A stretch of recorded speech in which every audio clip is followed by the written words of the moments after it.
Okay, recording's in session. All right, so we'll say that again. So Amanda, you had some questions on the quizzes.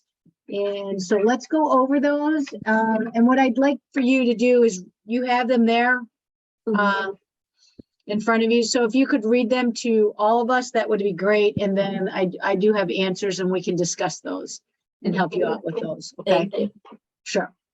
Number 1, A1 jumps into the air to catch the ball and returns to the floor on 1 foot. B1 moves into A1's path, getting both feet on the floor and facing A1, but does not give A1 any time and distance to stop. A1 turns prior to placing the other foot on the floor, contacts B1. The official rules a blocking foul on B1. Is the official correct? And the official would be no. That would be no. The answer is no. And so I guess I'll just take this one for right now. So in 1044A, actually, we know that no time and distance has to be given to a player with the ball. And once that player came and landed, even just with 1 foot, Amanda, she has reestablished herself.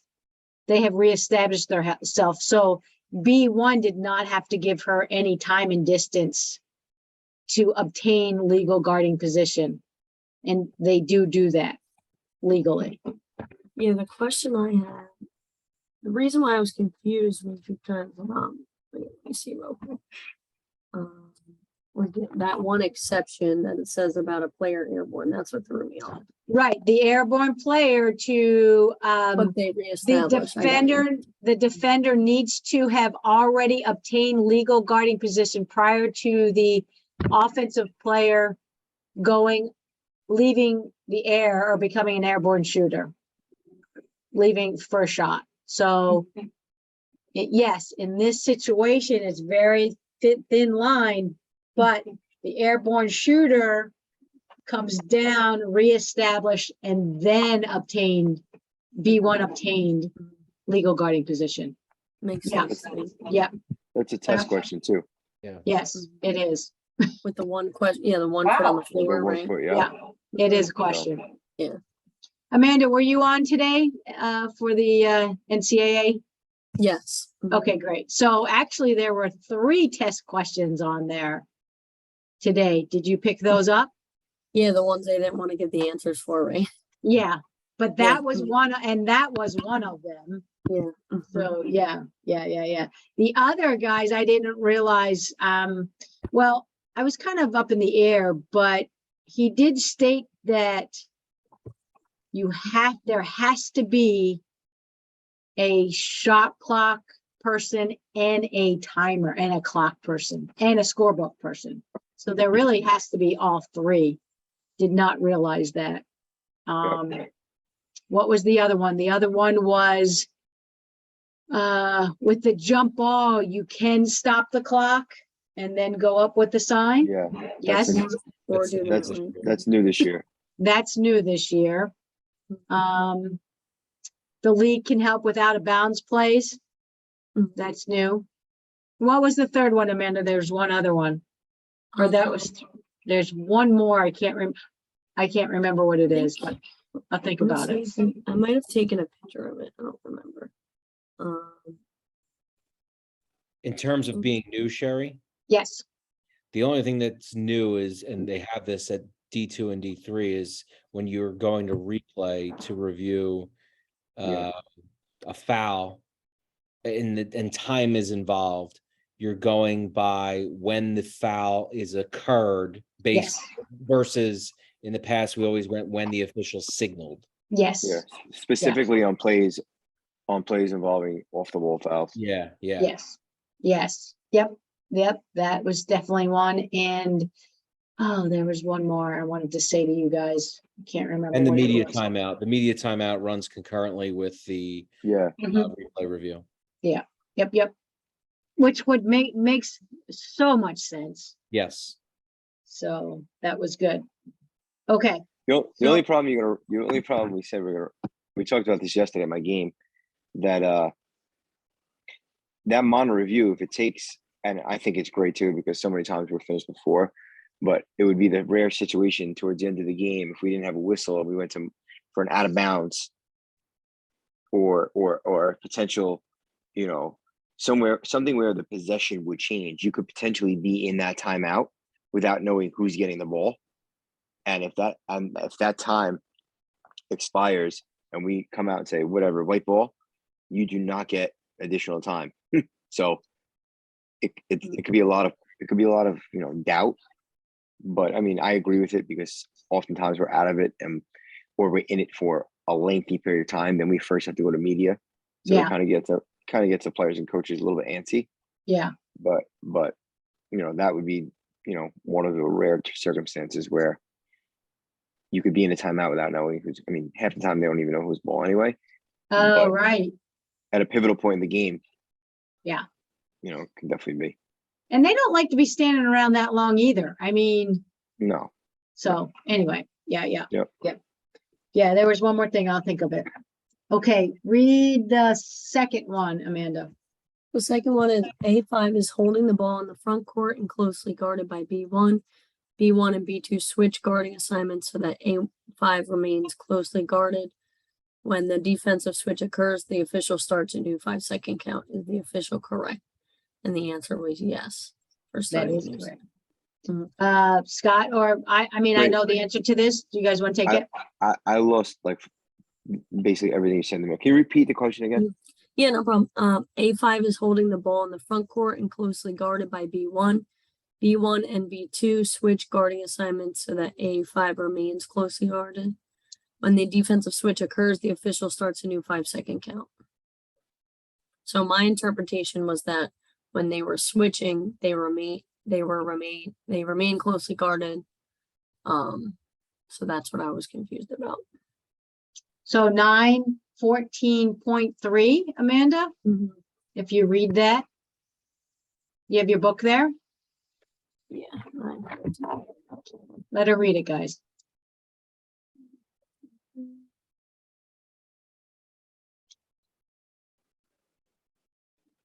Hey, John, while she's looking that up, are you doing the course again, John?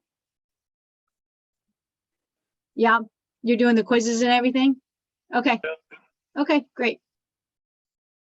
I found it. After the start of a 5-second closely guarded count, in order for the closely guarded violation to occur, there shall be continuous guarding by the same opponent. Okay. So Okay, it's not because when high school, when you're dribbling and you swap and it's a different opponent, it continues. So that's what threw me off. you're not in high school anymore. Yep, I'm gonna highlight this. We're not in Kansas anymore. Yeah. And make sure that that 5-second count, and Yeah. I'm sure this is something you've been taught. Not that it's long, but make sure I kind of, as a rule of thumb, I always say to myself, okay, she's being closely guarded. And then I start to count. You're not Yes, looking to every time the girl, because or else you'll just be, you look like the Karate Kid. Mhm. Yeah. I mean, and Very deliberate. we all know when it's getting close. Mhm. So want to make sure that we're very deliberate, like Rich said, with starting the count. We want to start the count to show that we are engaged in the matchup, and we also see that she is being closely guarded, but you want to be very, I kind of compare it to 3 seconds, more than 3 seconds. Yeah. So Yeah. that 5-second count is, more than 5 seconds. Yeah. And essentially. And to Mhm. Scott's point with that, like yesterday at my scrimmage, I had a 5-second call on the inbound, and it was probably legit 7 seconds. Teams were screaming five. They start screaming 5 when it's 3. So if you can, I mean, I've done it with 3 seconds when that's happened where I've said, Coach, it was actually 5. Like, especially if you can say like she got it at 19, was out at 14. I gave her an extra 2 seconds, or an extra. So those little things like really help. You don't want to have like a gotcha, like where it's right at 5 or right at 3. Yeah. Great. Cool. Okay. And your third one. As A1 drives to the basket for a layup, B1 plays the ball from behind but causes excessive contact on A1. The official rules this as an intentional foul. Is the official correct? and it's yes. And I was confused because it sounds like they are making an attempt for the ball, but intentional said that there was no attempt to make on the play on the So ball. it's verbatim. Yeah. The word excessive Yeah. is definitely a word you're gonna want to remember, because as soon as we're excessive, and they could be excessively trying to make a steal and the contact is excessive. As soon as that word excessive is used, we have an intentional foul at bare minimum. Yep. Makes sense. I mean, So do you have a that's reference for that? Amanda? Like the rule reference, Yeah. 1013 intentional foul. Well, yeah, but be more specific. Let me go back. Sorry. Let's see.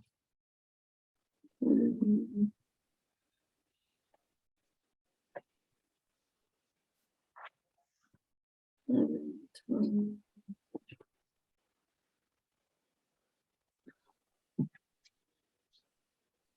A lot of technical. 13. Intentional foul is a player contact foul, which in judgment is official is. So Article 1E, excessive, hard, and or unnecessary contact. There you go. There you go. Okay. So yeah, the more and more you read your rule book, you'll pick up new things every single time, and then you'll really get used to it, and then you'll realize that it is specific in the rule book, and so that'll help you out.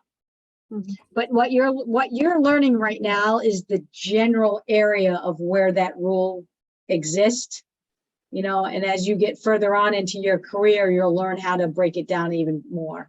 Okay. But that comes with, we've been doing it for a long time. We've been doing it 15, 20 years. So, okay. So it takes a really long time. I remember the first time that the rule book actually really clicked, and it wasn't until like year 12.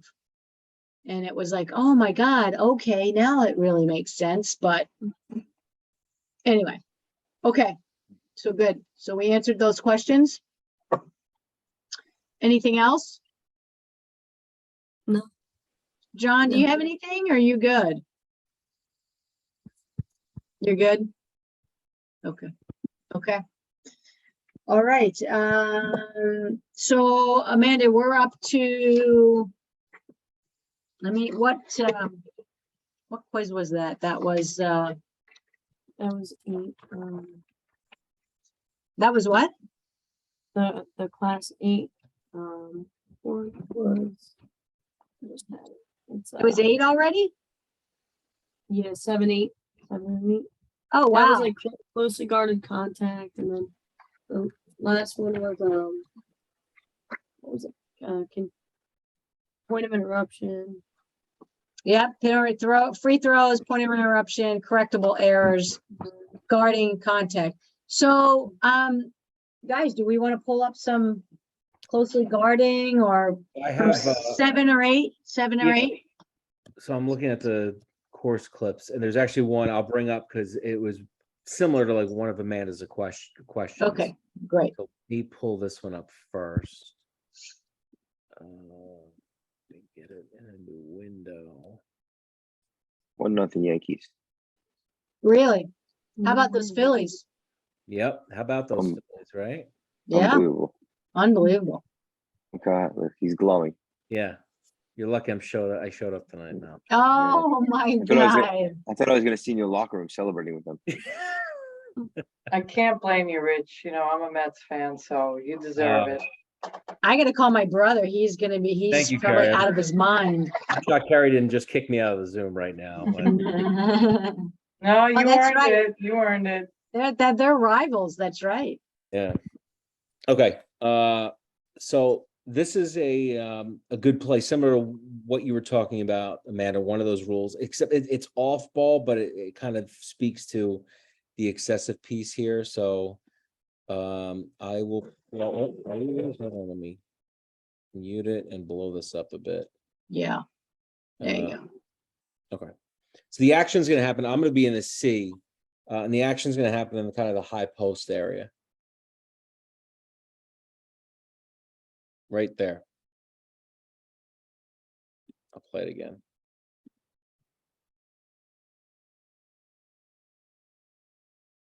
Whoa, Elbow to the face. I'll do it one more time.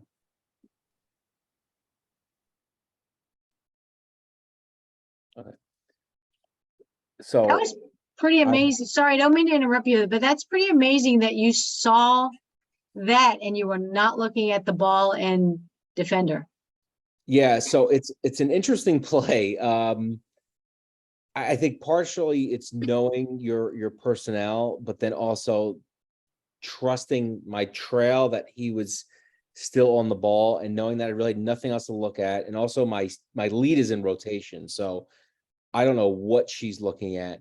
And to be honest, I'll never forget this play only because all I remember is elbow to face, girl goes down, and I just put a whistle on it. Fortunately, we had replay in this game because I just came out with a personal foul on the floor. And I got my crew together. I was the crew chief on this game. So my protocol is we got together and I brought in the next closest official, which was my lead. So I came in with her, allowed her to view it. She looked at the play a couple times. I asked, do you have a decision? She said, yes. So when you're, a good thing to know is when you're at the monitor, you want to limit what you're saying because you don't want the table to hear. Well, the table can hear a little bit, but the louder you talk, you don't know where the coaches are and they may hear what you're saying. So it's important to just limit your conversation to, do you have a decision? You know, do you want me to play it again? Do you want a different angle? And then I let her go away. And I'm always the type, and I know Scott's the same way. This type of play needs 6 eyes on it. It's not me and the next closest, it's all of us. So I let her exit, swap with my trail. The trail comes in, views it, gets his looks. He gets his opinion. I ask, do you have your opinion on the play? Yes. Then the 3 of us walk away. We get together. And before I give my opinion, I want their opinion first. Because if I go first, they may, it may influence their decision. So I asked them, what do they have? Both of them had an intentional foul. I completely agree with that. So that's what we came out with. But I think it's more, it speaks to more about the wholeness of the play, not just the contact, but what happens afterwards. Like, how do we go about talking about it? And I will say, even if we didn't have a monitor, I'd probably do the same thing. I'd get all 3 of us together and say, like, this is what I have on the floor. What did you see? Ashley, she was my lead. Lamar is a trail. What did you see? And in that case, I may actually engage the table to ask, like, what did you see from where you were sitting? So monitor or no monitor, I think that is a play you just completely slow down and talk it through. And so we came out with an intentional. We gave 2 shots to American, who was the team bringing up the ball, and they got the ball out of bounds opposite the table. But I think it speaks more to just what the contact was, but what we did from start to finish there. Did you said you asked the table too? If I didn't have a monitor, I may ask somebody, a few people at the table, like, what did you see? Okay. We are able to use table. They're part of our crew. So we try, like Rich said, we're trying to gather as much information because, I don't want to use the word rely, but it's almost, you're lucky to have a monitor. Those plays like that are much harder on games without a monitor because sometimes you have to take an educated guess when a girl is holding her face, and there's 3 of us and 10 players. Excuse me. So there's going to be things that we miss. Fortunately, that was a great job by Rich, seeing as out of his peripheral, that what happened. But this isn't a one-on-one play of the basket where we deem the contact excessive. This is a play where more often than not, we're not looking there. So Right. And it came out of nowhere. I mean, I'm it's going to happen. back. to look Cool. at the score. It's Can you- actually, it's synergy. It's they probably don't have the score right. Can you pull it up again? Because Yeah, sure. the lead, I don't even think the lead can see this. I think the lead is actually blocked. So I don't even know if you're going to get help from your lead. I mean, you could see that the girl does something, but obviously the lead's not looking there, although they should be, because they should be extending their area because there's not much going on in their area. Yeah, even if she was looking there, I think it would be tough to know what happened. I have like the front view of it, and fortunately I really didn't have much else to look at. I mean, if I was ball watching, we would all miss this. Right. That's what yeah, that's amazing. And then also, I mean, the fact that, again, once you start to understand your personnel, and immediately once it happened, I mean, the American coach is screaming my name saying, I hope you're going to look at that. And, you know, and for a coach that really doesn't say much, Mhm.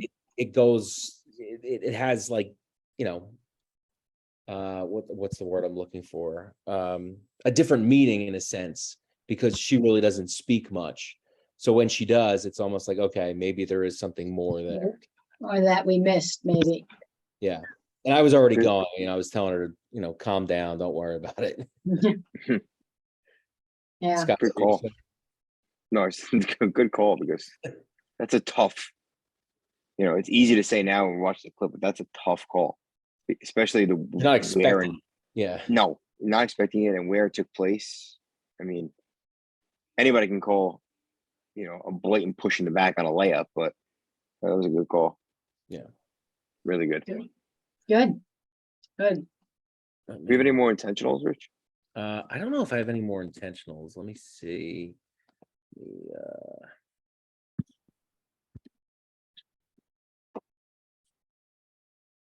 No, I mean, I don't come across intentionals too much. And you didn't send me, well, I'm looking to see if you, if there's a play that you sent me.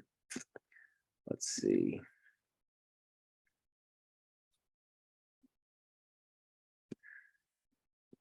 No, I don't think you sent me anything on this. But I have some other ones. Run them through. Yeah, let me see. I don't know, man. Amanda or John, what do you want to see? You want to see? I'm looking at how they're coded: legal guarding, illegal screenplay, Yeah. screenplays, Green guarding. screen. Yeah, we can't get enough of the illegal screens. Okay. John, I saw your chat. We'll discuss that in a minute.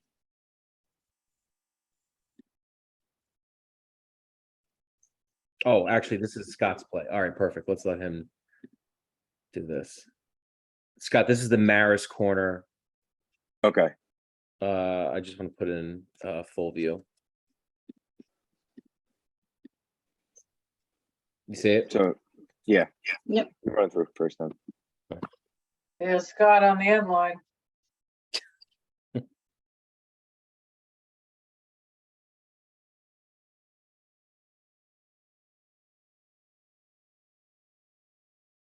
You want to run it through one more time again, Rich?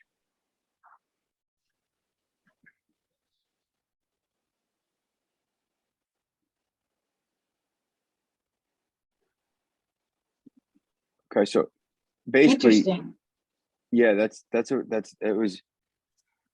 it's a tough play, because that area of coverage is now, that's, as me as the lead, that's my entire area of coverage. So kind of like Rich with the peripheral vision. I always tell, you know, the crews when I'm a crew chief or regardless, that let's not get fixated on the feet.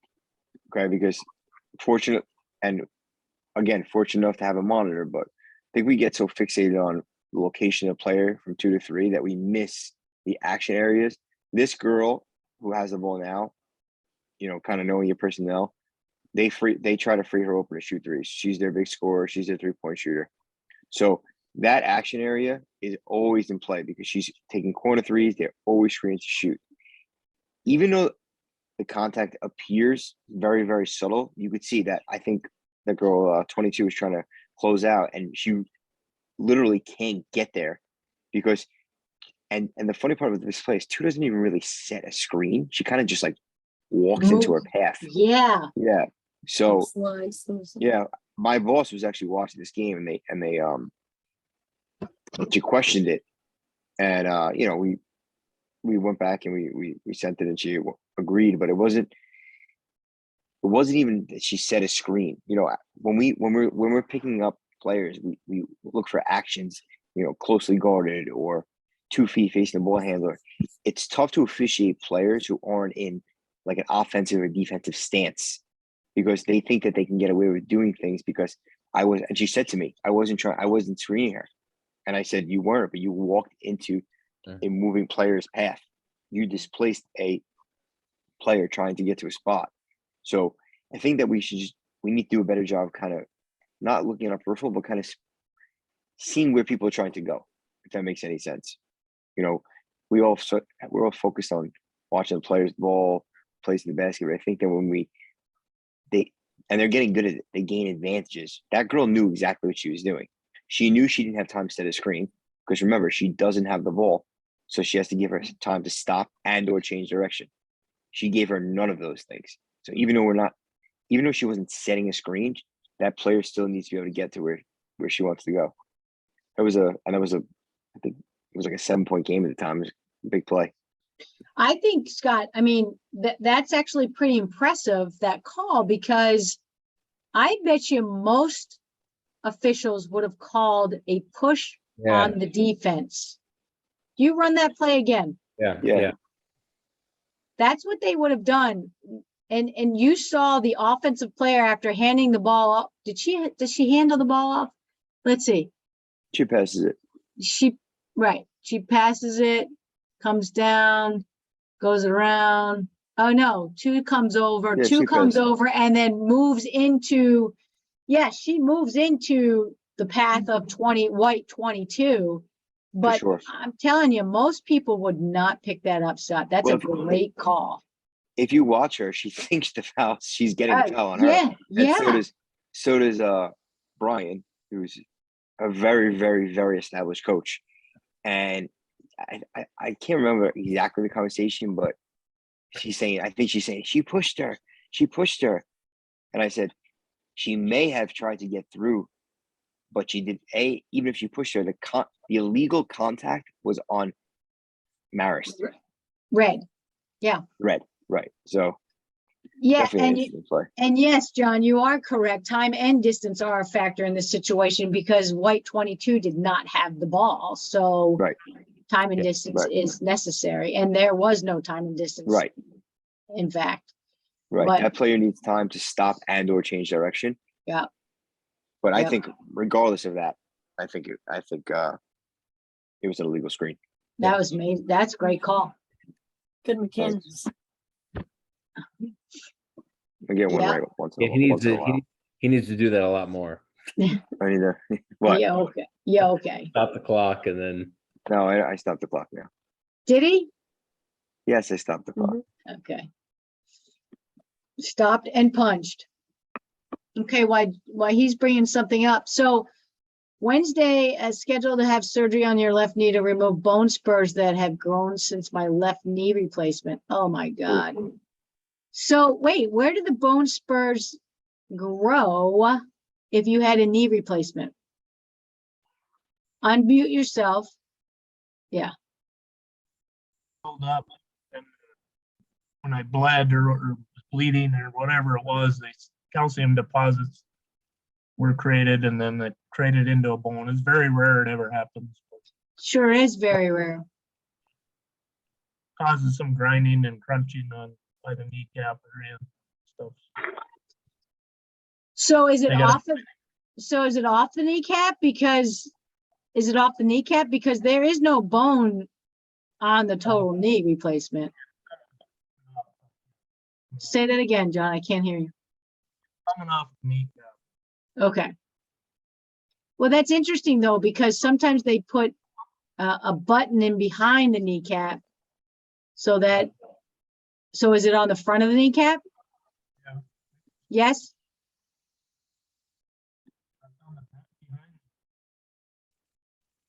Okay.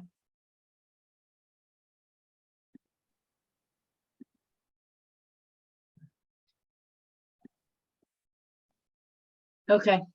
Scott, I mean, Rich, do you have another play? Yep, Wait, I'm all so set. wait, he's gonna show us try to show us a picture.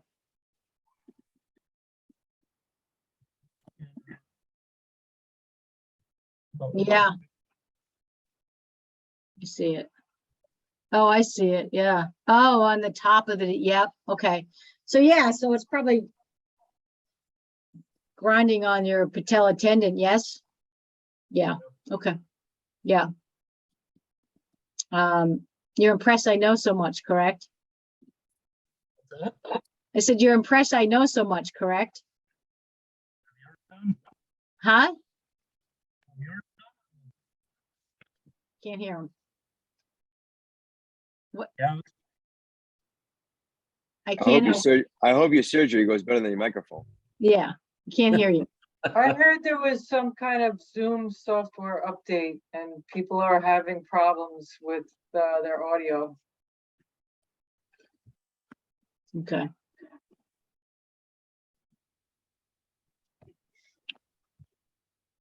All right.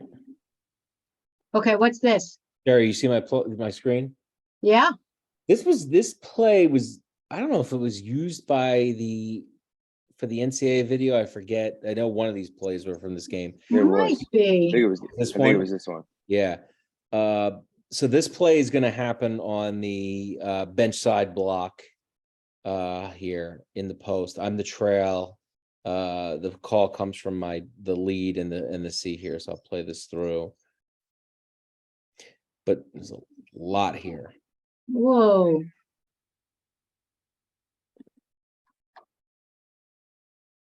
Oh, fake. Yeah. I think There's there's no contact at all. Yeah, I think there's a lot to what our points of emphasis are this year. One is that, and then we have that here. So, I mean, again, I think this is overall a pretty easy play to officiate, but I think what the lead and the C here do a really, especially all of us do here a good job of is not baiting on the flop by the blue player here, which this whole team is, and Scott knows this, is notoriously coached to flop. We've seen lots of plays from Navy around them, but I think what the lead and the C do a good job here of is, especially the C, is holding her whistle and her foul call and letting the lead take it. I think, should we have a double whistle here? You could argue yes, no. A lot of the action was in the paint here. But I thought it's just a very good job of the lead being patient, allow the play to finish, to see that by the time the girl on Bucknell goes up, we have a defender on the floor who is laying on the floor. You're not in legal guarding position, and causing the shooter to fall to the floor as a foul. So it was very good, quick communication. And like in these we want to be quick when we can. Sometimes we have to get together and take a little bit of time, but this was, my C gives a quick nod here, and allows the lead to take the call and go to the table. And it was just a very seamless play. But we're seeing a lot more of that in our game, where players are being coached to, especially on drives to the basket, to flop and, try to take a charge, even if they're, brushed on their jersey. So let's show Amanda that play again. So one of the things that helps us as more experienced, because we've seen this a lot more, but one of the things that we can differentiate between taking a charge and flopping is that when the defender, you'll see the defender, when the offensive player goes by, the defender will sit down. She sits down instead of getting hit back and on her back. She just sits down. And that's, I don't know, do you guys agree with that? I mean, I know that I was taught that. Yeah. Yeah. It's not a normal motion when you get hit. So it She- makes sense. She does not move back at all. She actually moves. She probably moved forward in her position. Yeah. That's a really bad flop. It was a really bad flop. Actually, I think Al Batista taught me that was when they sit down as opposed to getting knocked down. Yeah, Yeah, For sure. for that's sure. interesting. I went to that camp yesterday. It was really good. Oh, how'd that Where? go?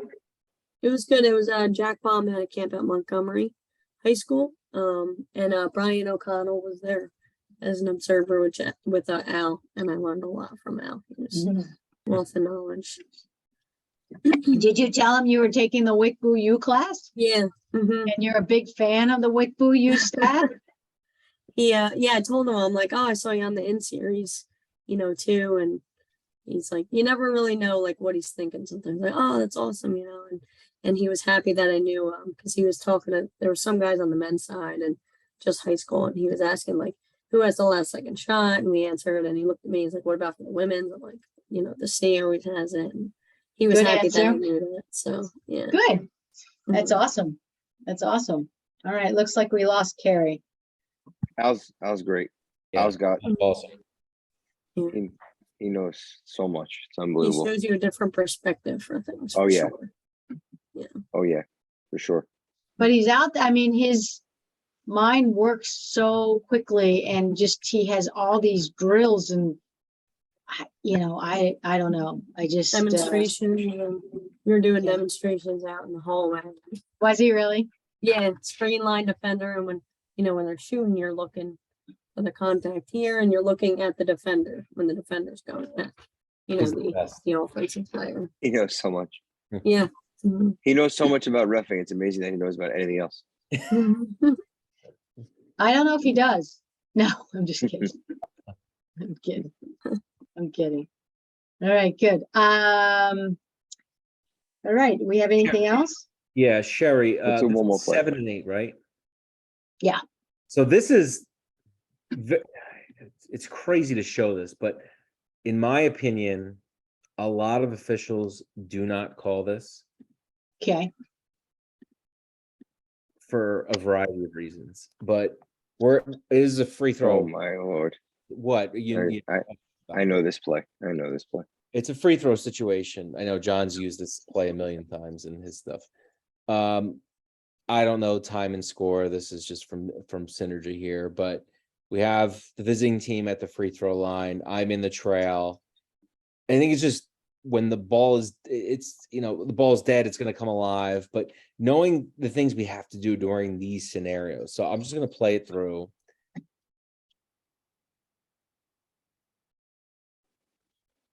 And it just speaks to a couple things. One, all of our games are on film now. So there's no excuse to call the rules as they're written, as John says. But the other thing that this speaks to is this is game probably 3 or 4 for this team. And I'll ask Amanda, do you know what I'm calling here? Yeah, it looks like White came in over the 3-point line before it hit the rim. Which tells me that she's probably been doing this for quite a while. Sure. She's not even like going for the rebound either. It's like Yeah. And she just walks in early. And the other thing was the coach I'm staying next to, she's the one shooting the free throw. She knew the rules. She was about to say something to me, and I've had her many of times. And once I called it, she was like, yes. Like she knew what was happening there. Like, so there's just a couple, it's just a lot of things to talk about with this play. It's like tape doesn't lie, as small as it is. And this came up yesterday in my scrimmage. A partner of mine had a similar scenario. He didn't call it. John was at the scrimmage and said, like, the fact that you didn't call it, they're up by 3 now in the 4th quarter. They should only be up by 2. Like, varying factors to these types of things. So as little and like ticky-tack as it may seem, there's just bigger consequences of it, and only gets us in more trouble if we don't call these things. Scott, I don't know if you have anything else to add on that. No, I mean, we talked about this last week when we were just having like a little free conversation. It's beat the tape. Beat the tape, whether we like to agree with it or not. But guess what? Like Rich said, if we don't call it, and then it's a 2-point game and she does it, and then somehow the rebound kicks and now she grabs it, and it just puts us in a bad situation. So not every call we make is the sexy call, but and that really isn't an I gotcha. That's literally violating a rule. So you could say to the coach, you're not gonna probably blow that whistle and have no conversation with the coach, because everybody's gonna say, well, what's going on? She's like, coach, something like she was clearly, you don't want to say like, she was in too early. You want to say, coach, she's clearly violated and she was in too early. You want to be very sure of yourself when you make a call like that, because you're gonna have some type of feedback or backlash from the coach for sure. Or like could be a disadvantage if she got the rebound kind of thing. Yeah. In my opinion, it's a play. It's happening a lot more. They're just like watch fading the NBA. themselves in. I think it's Yeah, exactly. NBA, They're watching the NBA. That's what it is.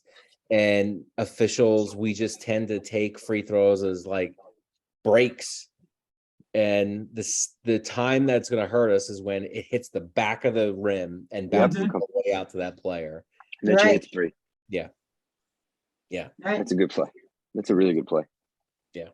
But I sent that, the coach that got offended by, she didn't say a word, but like, that's a play I sent off to John after the game. It's like, this is not to like put myself out there and say, hey, I got this right, but it's a rare play that officials rarely call, and it was completely blatant.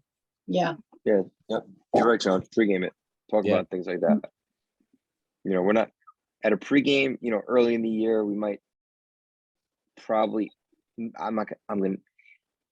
We all say, "Oh, points of emphasis." Okay, what does that actually mean? So we want to talk about things, or a lot of times as officials, we talk about things that happen to us, and it sparks conversation about plays.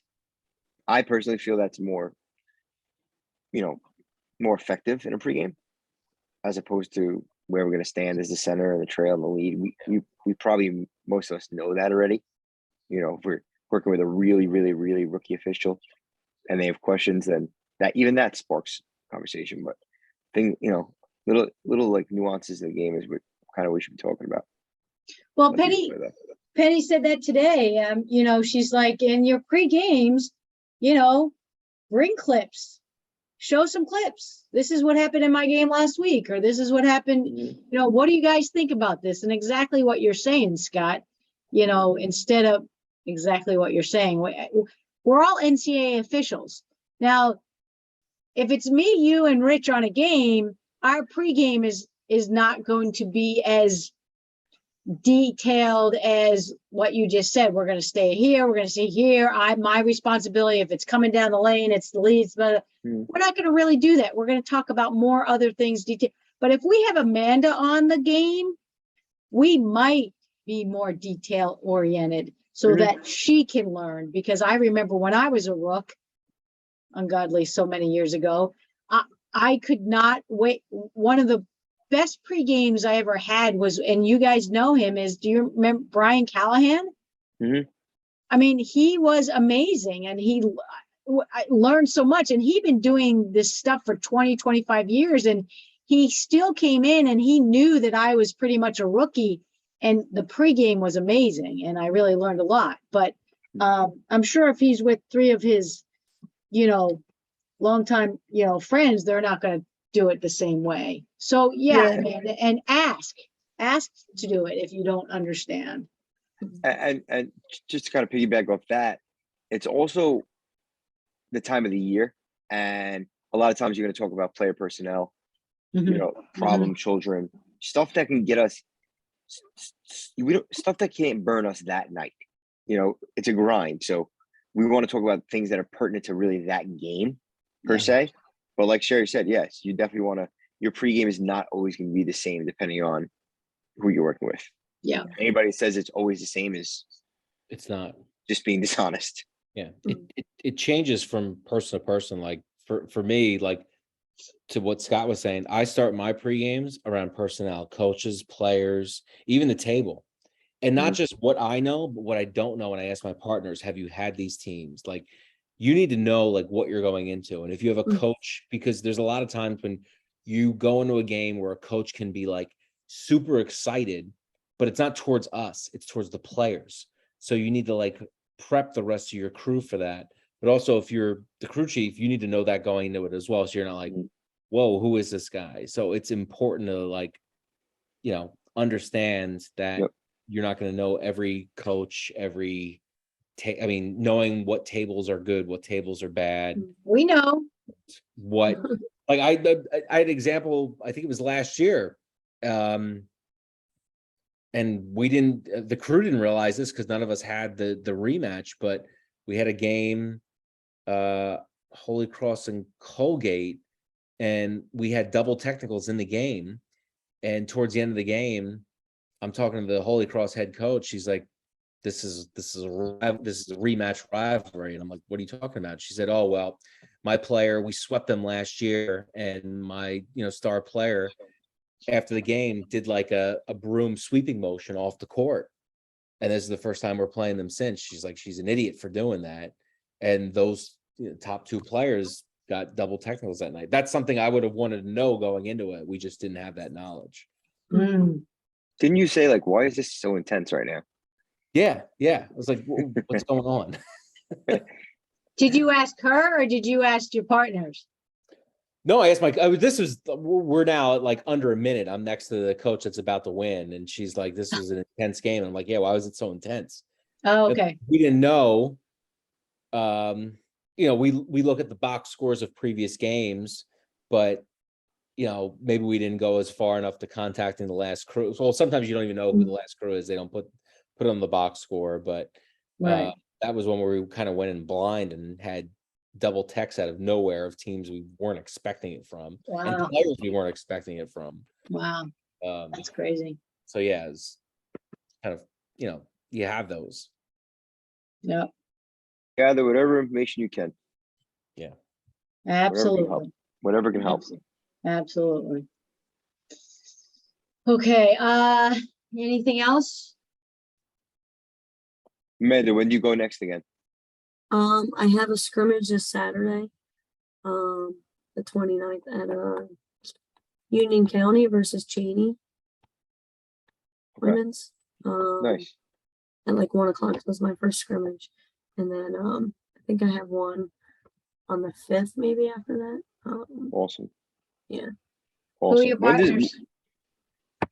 Partners. This is Hey, Rich, was your scrimmage a full scrimmage today? Yesterday it was FDU in Fairfield. Yeah, they did 5 quarters. Wow. And you wore full gear? Yep. Yeah. Scott, you wore full gear? Yeah, I don't think anybody wears shorts anymore, Yeah. honestly. Yeah. Right. Okay. Even in intra squad. Yeah, Yeah. we wore, even in the squad, we wore pants. Okay. Yeah. Not I have that- one. not that I have- Go ahead. it No, I looks said like not sorry. not that I have anything against shorts, but I think it's like I think everybody wears too many undergarments and whatnot that it's tough to wear shorts now. Yeah. Yeah. I'm with Bobby Hope, Gerard Doran, and there's a U3 also, Teresa Conier. Bobby Hope is still reffing. Yeah. Scott, remember those days at the He's a good guy, Bobby Hope. Bobby Hope? Nice guy. Tell nice Bobby guy. Hope that Sherry like says hello. Yeah, Oh I me will. too. Me too. Definitely. And Scott oh my nice. God, that is amazing. He's just gonna smile. That's Oh, funny. what's it? Oh my Yeah, and then God. the 5th I'm at sophomore. I do have a question for you guys. Oh, good. I've heard a couple times, people are like, your fitness training program, obviously like preseason and during the season are going to be different. Oh yeah. What do you guys usually? So like I usually do CrossFit, all summer, all September, well, beginning of September, and I got sick. I'm still not 100%. So I really haven't done too much. Like I coach volleyball, but like the last month. So I'm trying to get back into it hopefully soon, but I know I can't go full on CrossFit 3 to 4 days a week like I used to. I wanted to see what you guys normally do for the season for stay in shape. Well, Who I wants already to know go Rich- first? I What? already know what Rich is gonna say, but you could check You could check out his profile. He's one of the highest Peloton. Okay. But Peloton. we I know, I mean, I'm not spiritual speak too, but I know that we cycle. I run regularly in the summer. Mhm. So I run probably 4 times a week. Kind of distance running. I do sprints as the summer like goes on close to the end of the season, but I try not to run during the season. When I do cardio, either I do like calisthenics or I do the bike. I do weight training. When I'm not traveling, I'll do, like the Peloton in the morning, and then sometimes I'm a phys ed teacher, so I have exercise bands and weights and kettlebells. I really try to stay away from running, just because you are running, and Constant. it's tough on your Don't- knees. It's tough. Don't want to I have burn your legs out. No, I have plantar fasciitis, so I have way too many cortisone shots in my life. Mhm. So I try to, from the constant pounding. I think in a basketball game you're running about 4 miles. Mhm. So do that times as many games you do, it adds up. So CrossFit is definitely a good workout. I don't know if I'd do something like that for like during the season, because that's kind of like you're doing that almost to exhaustion. Mhm. But I would say any type of cardio you can do where it's not a pounding, whether it be elliptical or spin, something where it's not as aggressive on your knees. Yeah. And your joints. Mhm. So that's Yeah. just what I do. And then, Yeah. and I'm not gonna lie, it gets during the season with a day job, it gets difficult to Mhm. have a Like, steady, for sure. Mhm. And it's difficult to eat healthy during the season. It's much easier to eat healthy when it's Oh, when no, you're no, not no. traveling in the car. Yeah. I can give her some pointers Alright, on that. fine. Go ahead, Rich. No, as Scott said, I am a avid, like sick, obsessive Peloton fan. Like, I'm glad Cool. I'm glad you said it, not me. yeah, I am. But during the season, like, because they have a program called like Power Zone training, which is like intense training around cycling. It's their own like program. I limit that during the season to like off days. If I have 3 or 4 days off, I'll do that. So my cycling is more like low impact, just to get my legs moving. To Scott's point, I limit like the pounding on the knees. Like in the summer, I do a lot of like interval and endurance running. But once we get into season, that changes. It's more like, low sprints or just a lot of the bike. And I really pick up my strength training in the summer around weights to keep myself from moving my legs too much and limit it to games. But I mean, there is no harm in just rolling your legs around in like a very, low impact cycling workout. I've never been a big treadmill person because I just think it's bad on the knees. So I stay away from that completely during the season. So if I'm like on the road in terms of like traveling, it's walks or on the bike. Yeah. I was a little bit more crazier than them. I would do Insanity, and I would do that What, in the the morning. P90X? Huh? Did not do, P90X? no, P90X was too slow for me. So Billy I did the Insanity with Sean T. And then I would do my games at night. In the summer, now I don't ref at all in the summertime. I got to give my legs a rest. And now my workouts have changed. It's more like T25, which is just like a 25-minute workout where it's just more stretching and a little bit of more body workout than, and strength. Yeah. And I do weights as well too. I try to do that a few times a week. But yeah, you really got to preserve your legs. The other thing that I do that is critical, my gym, I have a whirlpool. So I will go whirlpool usually in the morning before my games. Just start in the morning stretching and a workout, like a cycle, whatever, whirlpool, stretch in the whirlpool. And I'm a lot older than these guys now, so I have to start really early getting warmed up for my game. So that it will change over time. I mean, you're young, you're so you can beat your body to death for a little while. But as you get older, as you hear them, you know, you got to back off all that running on the road and stuff like that. Mhm. So, and another tip, so you'll be traveling mostly in the car, okay, to your games, right? Division 3. Mhm. Have healthy snacks in your bag after the game. Make your Mhm. own trail mix. Make your own trail mix. Have apples, bananas, and make your sandwich. And make a sandwich for yourself so that you're not stopping at McDonald's. Because when you get in that car after that game, you are going to be famished. Mhm. You guys agree? Like famished, like you want to eat somebody's arm off. So have those healthy snacks in your bag, in your car. Mhm. It's really made a difference. You know, when we first started out, it was like, oh, let's grab a couple slices of pizza, you know, that's no more. That's no, Yeah. and you're going to want to get home as fast as you can. So you don't want to spend time stopping.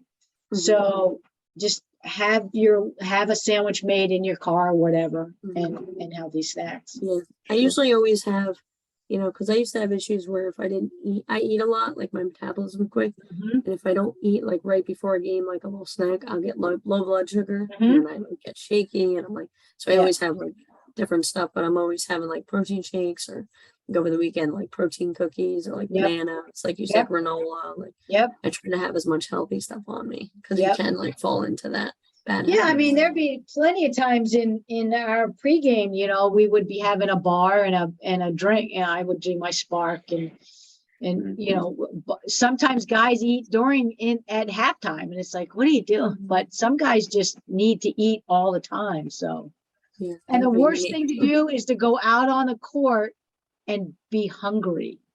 Mhm. Like I used to do that all the time, and then I thought I was doing myself a service, but it's a disservice because now all you're doing is you're thinking about, oh my God, I'm so hungry. Yeah, When is this game going to be over? and you're So not focused. Yeah. yeah, so Mhm. it's actually a great kind of question, and yeah, we've got to put that into our what's next. We should put that into what's next thing. So all Always right, thinking. Thank you. I appreciate it. absolutely. Okay, so next week is week 5. So you're just going to do the practice exams, Mhm. Amanda, and we can go over any questions. I don't believe we're going to have an exam 6. I mean, a week 6 where I don't think we're going to do, I don't know if we're going to do it or not. Because you might have taken that exam before that. Yes. Possibility. Before the 31st. Yeah. The actual exam. Yeah. Yeah, I'm gonna you take are it. Yeah, I'm gonna take it by like maybe Thursday this week. this week. Okay. Mhm. All right. Shoot me let me, okay. That's good. Let me know how you do. Okay. Thank Okay. you. We have like a little study group with a couple guys around this area, and we like all went through the test together. And I know one of the guys, we had a few questions on some of them, and one of them took the test, and I think he got like a 71 out of 74. So I figure I know that this the huddle study group is doing, I think Monday, tomorrow, and Tuesday maybe. Monday and Okay. Tuesday. Yep. Like going over some stuff. So I'll see. It depends on timing. I know that next Monday's Halloween, and that's when it's due. Oh, no. I'm talking about the Wcboo U test. Oh, this one. Yeah. When should I do it? When do you recommend I do it? Whenever you're ready. There's 2 practice exams and a mock exam, and then you could take it. So it's you got time. But Yeah. yeah. Maybe- John, did you take it already, or you did it before, right? I did it before, but What's that? I haven't taken it this year yet. Okay. All right. All right. Maybe I'll wait. Maybe I'll wait after this week. I'm gonna take that other test. Like Oh, the- yeah. Okay. you know, and Yep. then figure it out. But usually, like later in the week is I have more time. Okay. Sounds good. All right, guys. Great job. Let me stop recording.